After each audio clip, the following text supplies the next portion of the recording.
कल United Nations के अंदर एक अजीब मामला देखने को मिला।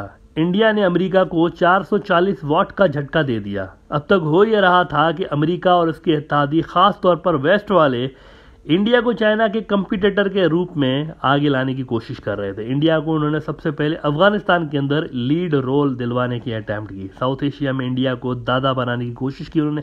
दादा समझ लें या पुलिसमैन समझ लें, साउथ एशिया का पुलिसमैन उनको बनाने की कोशिश की, लेकिन बात नहीं बनी।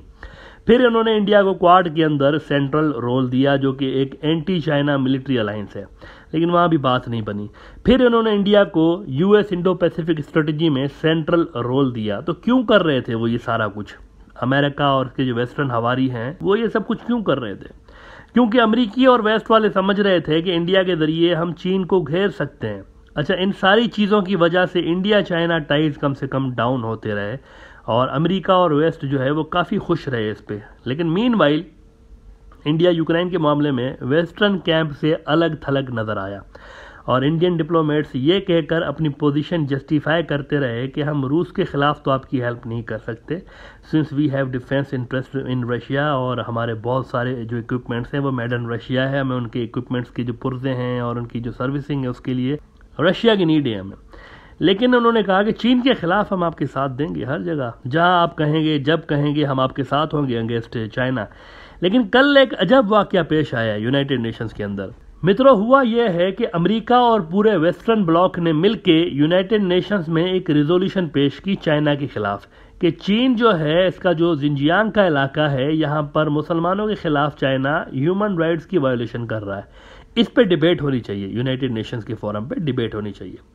अच्छा, रिजोल्यूशन प्रेजेंट किसने की थी? ये वाली यूएन में, ये देखें किसने की थी।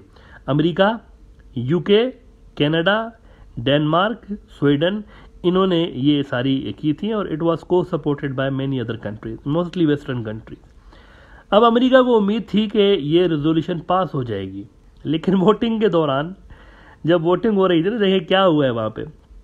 मुद्दा ये था कि जिंजियांग के अंदर जो ह्यूमन राइट्स वायोलेशंस हो रही हैं चाइना के सूबे में, उस पर डिबेट हो या ना हो, इस पे वोटिंग के दौरान दुनिया ने अजब तमाशा ये देखा कि पाकिस्तान, सेंट्रल एशिया, इंडोनेशिया वगैरह वगैरह जो कि टॉप के चाइनीज इत्तेहादी हैं, इन्होंने तो इस रेजोल्यूशन के विरुद्ध में वोट डाला या फिर उन्होंने वोट ही नहीं डाला। और वैसे मैं आपको ये भी बता दूं कि रेजोल्यूशन के हक में वोट ना डालना भी असल में चीन को ही सपोर्ट कर रहा था।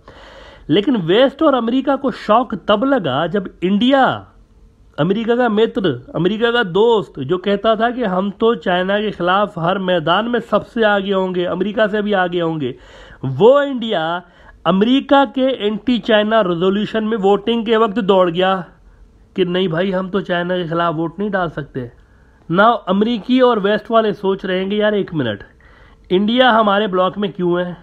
मतलब पहले ये रशिया के खिलाफ हमारे किसी भी एक्शन को सपोर्ट नहीं कर रहे थे, लेकिन अब तो चाइना के खिलाफ भी हमारे किसी एक्शन को सपोर्ट नहीं कर रहे, तो फिर ये क्यों है हमारे ब्लॉक के अंदर? वहाँ के जो वेस्टर्न एनालिस्ट हैं, अमेरिकी भी जो माहिरीन हैं, वो कह रहे हैं कि इंडिया का क्या काम है, इनको क्यों हमने अपने कंधे पे बिठाया हुआ है, तो किसी काम की नहीं है, इनको सेंट्रल रोल दिलवाया क्यों है बिला वजह हमने इंडो पैसिफिक स्ट्रेटजी के अंदर। ये बातें वहाँ पर हो रही हैं वेस्ट के अंदर।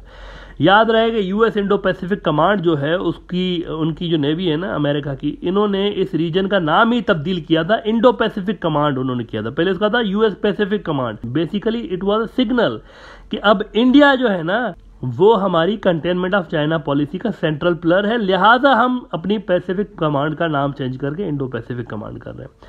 लेकिन एंड में ये निकला है, इंडिया दौड़ गया कि हम चाइना के खिलाफ वोट नहीं डालेंगे। हिंदुस्तान टाइम्स कह रहा है कि इंडिया ने इसकी कोई एक्सप्लेनेशन भी नहीं दी कि हमने ये क्यों किया है। बड़ा एक अनएक्सपेक्टेड किस्म का फैसला सामने आया इंडिया का। सब ये समझ रहे थे कि सबसे पहले तो चाइना के खिलाफ इंडिया वोट डालेगा, लेकिन नहीं, इंडिया दौड़ गया वहाँ से, डर के मारे भाग गया वहाँ से, चाइना के खिलाफ वोट नहीं डाला। क्वाड पूरा एक तरफ था चीन के खिलाफ, लेकिन सरप्राइजिंगली इंडिया दूसरी तरफ खड़ा हुआ नजर आया। अब भक्त हजरात शर्म के मारे, अच्छा मुझे इंडिया नहीं कहना चाहिए, मैं बार बार एक्सप्लेन करता हूँ कि जब मैं कहता हूँ ना कि इंडिया दौड़ गया, इंडिया भाग गया, इट मीन्स बीजेपी वाले भाग गए, क्योंकि इस वक्त वो रूल कर रहे हैं। इंडिया तो खैर, अब इंडिया के अंदर बड़े ज़बरदस्त लोग भी हैं, इंडिया के अंदर आपको बड़े जीनियस किस्म के लोग भी मिलते हैं जो कि बीजेपी आरएसएस की पॉलिसी से खुश नहीं है, तो उनकी बात यहाँ पर नहीं हो रही। ये जो रिजीम ऊपर आके बैठ गई है ना, इनकॉम्पिटेंट किस्म की, कंफ्यूज्ड किस्म की जो रिजीम बैठ गई है, इसकी मैं बात कर रहा हूँ। बड़ा एक अनएक्सपेक्टेड किस्म का फैसला सामने आया इंडिया का। एज आई सेड कि पूरा क्वाड एक तरफ था चीन के खिलाफ, लेकिन इंडिया जो था वो दूसरी तरफ नजर आया। भगदड़ रात, शर्म के मारे इसको मोदी जी का मास्टर स्ट्रोक भी नहीं कह सकते कि मोदी जी ने कोई मतलब कूटनीतिक और चाणक्य स्टाइल का मास्टर स्ट्रोक खेला है भाई। सीधी सी बात है, 1000 स्क्वायर किलोमीटर मोदी साहब बिना लड़े पहले ही सरेंडर कर चुके हैं चीन के आगे। देखे ना लद्दाख के अंदर क्या किया है उन्होंने। अब वो दूसरा 1000 स्क्वायर किलोमीटर इतना जल्दी सरेंडर नहीं कर सकते। पहले वाला ही लोग जो है, इतने सारे लोग सवाल पूछ रहे हैं। एज आई सेड, इंडिया के अंदर बड़े जबरदस्त लोग भी हैं, वो सवाल कर रहे हैं कि किधर गई हमारी जमीन भाई।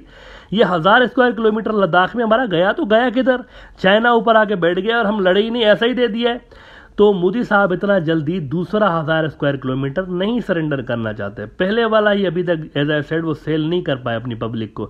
सिर्फ यही झूठ बोलते आ रहे हैं कि कोई नहीं घुसा हमारी सीमा के भीतर, लेकिन नोबडी बिलीव दैट। गोदी मीडिया भी इस झूठ को सेल नहीं कर पा रहा। लिहाजा इतनी मुश्किल से जो एक डी एस्केलेशन इंडिया करवाने की कोशिश कर रहा है 2 साल से, अपना बड़ा इलाका गिव अप करने के बाद भी वो ये सारी जो कोशिशें हैं ना, इंडिया ज़ाया नहीं करना चाहता इस तरह से उनके खिलाफ वोट डाल के। अगर इंडिया इस मरहले पे दोबारा कोई एडवेंचर करता है यूएन के अंदर या कहीं भी किसी और फोरम पे, तो परहैप्स वो उनके और चाइना के जो रिलेशंस हैं उनको दोबारा ख़राब कर देगा। तो ये रीज़न हो सकता है इंडिया की एब्सेंस के पीछे इस अहम एंटी चाइना रेजोल्यूशन पे वोटिंग के वक्त। अब देखना यह है कि अमेरिका और क्वाड वाले और वेस्ट वाले इसको कैसे देखते हैं, वो कैसे रीड करते हैं इसे।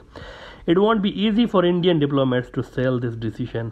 अच्छा, एक यहाँ पर इंडिया के लिए ख़तरे की बात यह भी है कि अमेरिका दोबारा पाकिस्तान के साथ रिलेशंस अपने रिपेयर करने की कोशिश कर रहा है। मुमकिन है कि वो इंडिया के ऊपर दबाव डालने की कोशिश कर रहे हैं ये सब करके। हाल ही में अमेरिकन ने F-16 जहाज़ों की मेंटेनेंस का पैकेज अनाउंस किया है पाकिस्तान के लिए, जिस पे इंडियन फॉरेन मिनिस्टर जयशंकर साहब नाराज़ हो गए थे और उन्होंने कहा था कि हमें तो पता है कि किसके खिलाफ डिप्लॉय होंगे F-16, ये तो हमारे खिलाफ ही डिप्लॉय होते हैं, हमारे खिलाफ ही यूज़ होते हैं। तो अमेरिका को नाराज़ करने से पहले इंडिया को 100 बार सोचना पड़ेगा कि अब ये पहले वाला अमेरिका नहीं रहा। शायद अमेरिका भी ट्रस्ट लूज़ करने लगा है मोदी सरकार की रिजीम में, और इसीलिए उन्होंने दोबारा से पाकिस्तान के साथ वो मोहब्बतें बढ़ाने की कोशिश कर रहे हैं वहाँ पे, और उनके लिए मिलिट्री की जो एड वो देते थे वो भी बहाल करने की कोशिश कर रहे हैं। मोदी को कंफ्यूजन वाली फॉरेन पॉलिसी छोड़ के एक क्लियर माइंडसेट के साथ डिसाइड करना होगा कि करना क्या है भाई। Right now Indian policies looks directionless, उसका कोई सर पैर समझ में नहीं आता। कभी वो फुदक के रशिया की तरफ चले जाते हैं तो कभी एंटी रशिया बन जाते हैं, कभी फुदक के चाइना की तरफ चले जाते हैं तो कभी एंटी चाइना बन जाते हैं, कभी वो अमेरिका की तरफ चले जाते हैं तो कभी अमेरिका की तरफ नहीं होते। तो एक क्लियरिटी लानी चाहिए यहाँ पे कि आप करना क्या चाहते हैं भाई, आप किधर जाना चाहते हैं, आपकी डायरेक्शन क्या है, आप मतलब किधर है इंडिया। एक होता है ना प्रिंसिपल स्टांस होना चाहिए किसी मुल्क का, तो वो क्या है वो नज़र नहीं आता। अनप्रेडिक्टेबल किस्म की इंडिया की फॉरेन पॉलिसी है, तो इसमें इंडिया ट्रस्ट खो सकता है अमेरिका का, और वो उसके लिए बड़ा प्रॉब्लम क्रिएट कर सकता है।